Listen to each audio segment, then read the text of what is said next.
Bon l'équipe, ça va ou quoi? Bienvenue dans cette nouvelle vidéo où le concept est simple. Vous allez devoir kiffer, rigoler. J'ai l'impression de vous donner un ordre. Moi c'est pas une impression, je vous donne un ordre. Vous avez intérêt à rigoler et kiffer. Voilà tout simplement. Non en vrai je vais vous raconter 3 petites anecdotes assez sympas. Donc vous allez pouvoir profiter etc. Il n'y a pas d'anecdotes fausses comme astuce. C'est vraiment elles sont toutes vraies. De toute façon il n'y aura pas vraiment d'exceptionnel. Si la dernière elle est quand même exceptionnelle. Mais voilà, avant toute chose, n'hésitez pas à vous abonner, à lâcher un pouce bleu et à activer la cloche. Et moi je vous dis bonne vidéo. Alors les amis, première anecdote. Ça se passe en terminale quand j'étais en cours de sport. Je sais pas si tout le monde dit ça, mais on était en cours, on était en sport. Voilà, vous avez capté. Je sais plus quand est-ce que c'était la date exacte parce que j'ai toujours un problème avec les dates. Mais on était en cours, on faisait du sport, etc. On avait demi-fond en éval, c'est-à-dire en éval pour le bac. Donc croyez-moi que c'était vraiment casse-couille. Donc moi je me dis, à cette période-là, avant j'ai fait de la merde. Vraiment, je m'en battais les couilles et tout. Je m'en bats toujours d'ailleurs les couilles, clairement ça change pas. Mais vous voyez, j'avais des mauvaises notes. Enfin, je sais même pas si on avait des notes, mais c'était mal. Voilà, je faisais mal. Donc je me suis dit, pour le bac, je vais me donner à 100%. Même pas à 100%. Je vais me donner à 110, 120, 130%. Oui, je me vénère un petit peu. Et alors? Donc du coup, je me donne à 130% et tout. Vraiment, je me donne à fond, à fond, à fond. Donc les premières courses, elles vont nickel. Je cours normal, etc.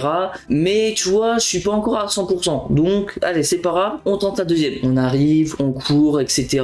En plus, c'est bien long. Je crois que c'est du 3 x 500 mètres. Oh, c'est casse-couille ça. Mais du coup, au deuxième tour, à la fin du deuxième tour, je commence à être blanc. Alors moi, je me rends pas compte parce que moi, pour moi, je suis vraiment tellement à fond dans ma course que du coup, je me rends pas compte. Je me dis, c'est bon, vas-y, c'est bon, je vais nickel. Allez, c'est parti pour la troisième, voilà. Mais il y a ma prof qui m'a vu, qui me connaît assez bien, on va dire entre guillemets, et qui me voit que je suis assez blanc et tout. Et elle me dit, Mathéo, ça va et tout. Donc moi, je lui dis, bah oui, normal et tout, ça va nickel. Là, j'essaie d'avoir une bonne note pour le bac. Voilà, normal. Rien de choquant, voilà, j'essaie de faire ma course, etc. Arrive la troisième course. Là, par contre, ça, c'est la plus chiante. On arrive au troisième tour. En fait, je sais plus comment ça s'est passé, mais je crois que c'est 3 x 500 mètres x 3. Donc c'est 1500 mètres. Putain, ça fait quand même beaucoup, hein. Mais du coup, voilà, troisième course, on arrive et tout. Et à la fin, troisième tour, je commence à ralentir un petit peu parce que vraiment, j'en peux plus et tout. Mais quand je vous dis ralentir, c'est vraiment au départ, quand on faisait la course, on était 6. J'étais vraiment premier. On voit au fur et à mesure, deuxième, troisième, quatrième, cinquième, dernier. On se demande tous, mais qu'est-ce qui se passe? Mais moi, je suis toujours dans ma course, je suis toujours en mode, ah, vas-y, sur tout défoncer et tout. Mon cerveau, il est vraiment concentré sur la course. Mais je m'en rends même pas compte que je suis dernier en fait.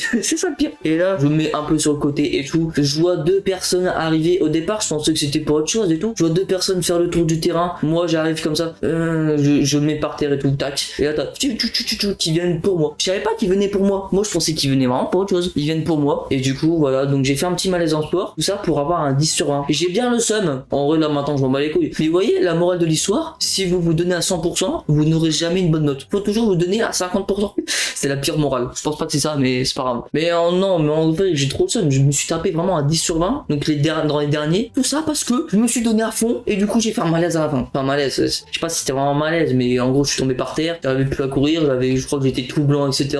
Ensuite, je me suis allongé à un mur. C'était mal la position. J'étais comme as, photo. Voilà, il faut imaginer qu'il y a le mur, hein. Mais j'étais comme as, frérot. C'est aberrant. Mais voilà. Petite première anecdote. C'était pas la plus croustillante, mais c'était plutôt sympa. Et il fallait que je vous la raconte parce que j'avoue, j'ai pas trop d'anecdotes dans ma vie en fait. J'ai pas fait grand chose. Du coup, les amis, on est parti pour la deuxième anecdote. Ça fait 4. Bon, pour la deuxième anecdote, c'était pendant l'été 2022. Je suis parti en vacances avec ma famille, donc ma mère, mon frère, ma soeur, à Londres pour une petite visite de, je crois que c'était 5 jours. Donc vraiment une petite visite. D'ailleurs, Londres, c'est sympa, mais je sais pas, c'est pas mon kiff. Moi, je suis plus les gros buildings, genre New York, Dubaï, Los Angeles. Ça, c'est vraiment mon kiff. Je sais pas si vous préférez ça. Il y en a qui vont préférer, genre, tu vois, un type Paris, un type Londres. Non, moi, c'est vraiment les gros buildings. Bon, on s'éloigne un peu trop là. Alors, du coup, j'étais en vacances et tout, normal, voilà. Au dernier séjour, donc on était dans un hôtel. Donc, du coup, on a dû le rendre. Mais sauf que le train, vous voyez, il était pas encore là. Donc, du coup, qu'est-ce qu'on a fait? Et pendant ce temps, on est allé dans un petit Five Guys. Five Guys de Londres, ça a vraiment rien à voir avec les Five Guys en France, hein. Je vais vous expliquer pourquoi. On arrive et tout, normal. Bon, voilà, on prend nos petits repas, etc. Nos boissons, voilà. Bon, vous avez capté. On va dans un sous-sol. Déjà, c'est assez rare qu'il y ait un sous-sol dans un Five Guys, dans un resto du coup. Je sais pas si c'est un resto ou un fast-food. Bon, bref, vous avez capté. Voilà, on va au sous-sol, on finit notre repas, etc.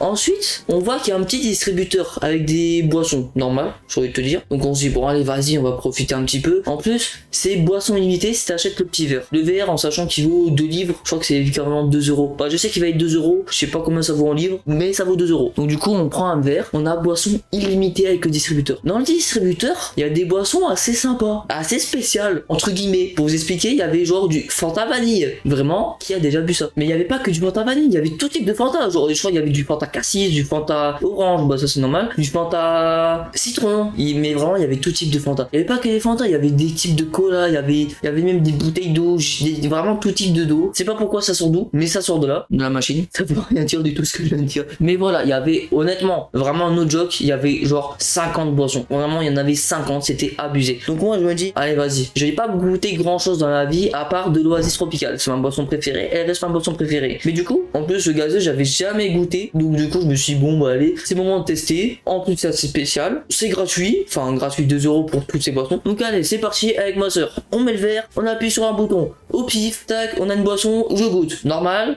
Ça c'est bon.